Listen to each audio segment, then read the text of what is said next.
padat. Ada yang bisa menyebutkan teman-teman? Saya kira sudah tahu aja semua apa itu benda cair dan juga benda padat. Contoh benda padat yang di sekitar kita adalah seperti meja, batu, ada lagi bolu koin, dan itu sudah termasuk contoh benda padat. Mengapa sih kok disebut itu benda padat? Karena benda padat adalah benda yang memiliki volume tetap. Dia tidak bisa berubah teman-teman, dia keras. Itulah maka dari itu dia disebut benda padat. Oke ya teman-teman, paham ya? Oke, kita lanjut ke benda cair. Apa sih benda cair itu? Loh, kok benda cair? Kok cairan itu benda? Kan dia bisa berubah-ubah. Iya, cairan itu adalah benda. Karena benda adalah sesuatu yang menempati ruang dan memiliki massa. Apakah air termasuk benda? Kalau dia menempati suatu ruang dan dia itu memiliki massa, kan air juga memiliki massa. Jadi air termasuk dalam kategori benda. Oke, kita ke contohnya lah ya teman-teman biar mudah dipahami. Oke. Loh Pak, mengapa air itu bisa berubah-ubah bentuk sesuai dengan wadahnya? Kan sesuai kalian bertanya-tanya seperti itu ya teman-teman tentunya. Mengapa air bisa berubah-ubah sesuai dengan wadahnya? Itu karena partikel-partikel pada benda cair seperti air ini teman-teman, itu tersusun tidak seerat pada benda padat. Jadi dia itu bisa bergerak lebih bebas teman-teman. Partikelnya ini ada partikelnya kalau kita teliti lebih lanjut. Kita ikatan antar partikel ini pada benda cair masih ada, tetapi tidak terlalu kuat seperti pada benda padat. Kalau kita benda padat, kita ambil contoh benda padat lah ya. Itu dia lebih keras teman-teman. Seperti pulpen ini partikelnya dia sangat erat, dia sangat padat sekali, jadi bisa membentuk keras seperti ini dia. Tuh ini keras teman-teman, seperti itu. Dan karena partikel pada benda cair ini bisa bergerak bebas atau tidak seerat, hal ini membuat benda cair ini bisa mengalir dan mengisi ruang kosong dalam wadahnya. Seperti itu teman, dia bisa mengisi seperti kita lihat ini. Ini kan ada ruang sedikit ya teman-teman. Ketika saya goyang ke sini, tuh dia akan otomatis mengisi teman-teman. Nah seperti itu, dia bisa mengalir sesuai dengan bentuk daripada wadahnya ini, meskipun volumenya tetap. Untuk contoh benda cair, saya kira kalian semua sudah tahu lah ya benda cair ini apa saja. Seperti air susu, minyak goreng, sirup, bensin, itu semua adalah benda cair, benda yang memiliki partikel bebas atau bisa mengalir dan menyesuaikan pada wadahnya, seperti itu. Apakah air bisa menjadi benda padat, Pak? Tentu air bisa menjadi benda padat ketika dia melalui proses namanya pembekuan. Air kan bisa dibekukan nih teman-teman. Kalau kita kulkas, kita taruh freezer sebuah air seperti air ini, kita taruh ke freezer atau ke kulkas, pastinya dia akan membeku teman-teman ya. Dan membeku ini itu dia membuat air ini bisa menjadi keras atau padat karena pembekuan. Loh Pak, katanya itu partikelnya bisa bergerak bebas, kan bisa membeku. Nah, inilah teman-teman, kita perlu tahu, kita belajar benda sifatnya ini. Pada suhu tertentu, suhu dingin tertentu, partikel-partikel air yang bergerak itu semakin lambat teman-teman geraknya. Kalau dia pada titik beku atau dalam suhu minus berapa derajat gitu ya, pastinya dingin lah ya. Pada suhu dingin, partikel air ini bergerak semakin lambat karena kehilangan energi panas. Akibatnya partikel-partikel tersebut menjadi rapat, terikat kuat teman-teman. Lalu dia membentuk susunan tetap seperti pada benda padat, lalu dinamakan es. Oke ya teman-teman, apakah untuk benda cair ini kalian semua sudah paham apa masih ada yang harus ditanyakan tentang benda cair ini? Nah, karena kita masih ada satu lagi teman-teman benda yang belum dibahas, yaitu benda padat.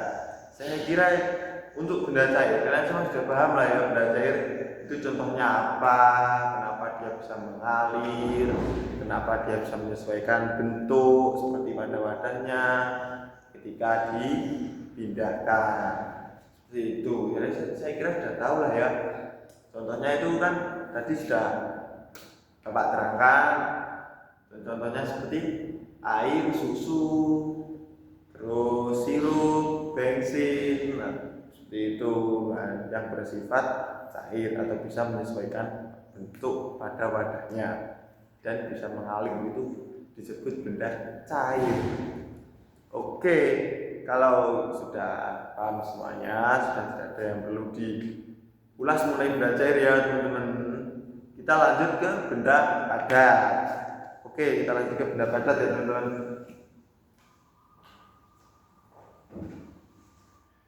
Oke, di sini maaf ya, ini agak berlebihan, tapi untuk kepentingan pendidikan ini sangat perlu teman-teman agar mudah dipahami. Oke, di sini saya sudah bawa batu bata atau paving ya teman-teman ini. Oke, ini adalah contoh benda padat. Mengapa dinamakan benda padat? Karena dia memiliki volume tetap dan partikelnya itu saling berkaitan erat dan keras. Ini keras sekali teman-teman. Ini disebut benda padat. Dia tidak bisa menyesuaikan pada bentuk wadahnya, bahkan ini tidak bisa jika dikasih wadah teman-teman. Dia tidak akan bisa menyesuaikan. Seperti wadahnya seperti air ini, air bisa menyesuaikan, sedangkan dia tidak. Meskipun kita paksa teman-teman, kita paksa menempatkan batu bata ini ke wadah apapun lah itu, dia tetap meninggalkan celah atau tidak bisa mengisi celah daripada itu wadah tersebut ya teman-teman, karena dia bersifat keras. Oke, ini benda padat ya, benda padat. Saya ulangi lagi supaya lebih jelas. Benda padat adalah benda yang memiliki bentuk dan volume tetap. Artinya bentuknya tidak mengikuti wadah. Tidak seperti air ini teman-teman, dia tidak bisa mengikuti wadah seperti air seperti ini. Karena partikel-partikelnya itu tersusun sangat rapat teman-teman, sangat rapat sekali ini di sini, dan terikat kuat sehingga sulit bergerak. Dan ini partikelnya tidak bisa bergerak karena sangat rapat, tidak seperti air ini yang bisa bebas bergerak menyesuaikan bentuk dari wadahnya teman-teman. Oke, kita lanjut ke benda padat. Ini padat keras sekali ini teman-teman, karena tadi partikel-partikelnya tersusun sangat rapat sekali, jadi dia jadi padat dan kuat, sulit untuk bergerak atau menyesuaikan bentuk. Dan contohnya benda padat itu tidak hanya batu bata ini teman-teman, tidak hanya ini contoh benda padat itu, ada banyak sekali benda padat di sekitar kita, seperti meja, kursi, ballpoint tadi sudah saya bahas ya, pulpen ini termasuk benda padat. Papan tulis ini juga benda padat. Itu adalah contoh-contoh daripada benda padat teman-teman. Oke, dari materi kali ini apa yang bisa kalian simpulkan mengenai benda padat dan benda cair ini teman-teman? Ini teman-teman, benda padat dan benda cair. Apa sih perbedaan dari kedua benda ini? Benda cair dan padat. Tentunya yang paling menonjol itu dari segi bentuk ya teman-teman. Segi bentuk benda ini cenderung lebih keras dan ini cenderung lebih mudah bergerak lah ya teman-teman, lebih mudah menyesuaikan bentuk sih, dan ini lebih keras. dari segi bentuk dan tekstur jelas beda jauh.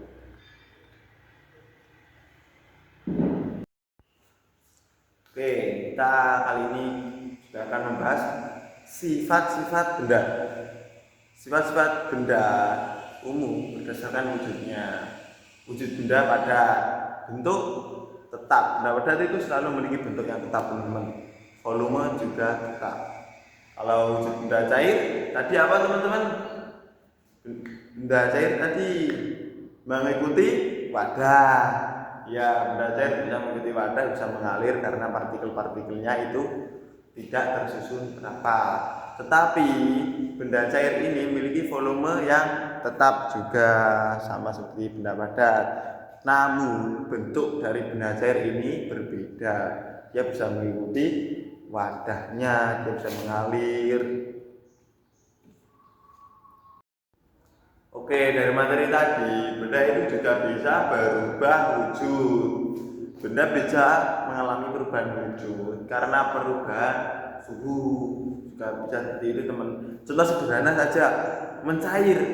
Apa sih yang bisa mencair, teman-teman? Tadi apa yang bisa membeku? Bisa membeku apa? Bisa mencair dari benda cair menjadi benda beku. Tadi apa? Es batu. Ya, benar sekali, es batu ya, teman-teman, tentunya ya. Mencair, dia dapat mencair dari padat menjadi cair.